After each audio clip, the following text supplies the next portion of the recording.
Hindi pa nila alam na patay na sila. Patay na ang kanilang katawang lupa.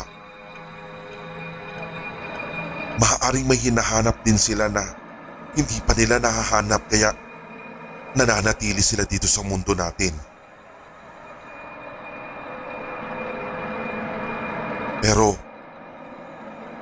wag mo akalain talaga na baliw ako ha. Totoo ang mga sinasabi ko. Noong una natatakot talaga ako sa mga yan pero hanggang sa nasanay na lang ako. Saan mo po nakuha yung kakayahang ganyan, ate? May lahi kaming ganito. Mga bukas ang ikatlong mata. Saka hindi ko pa nasasabi sa'yo na may kakayahan din ako makakita kung malapit ka ng mamatay.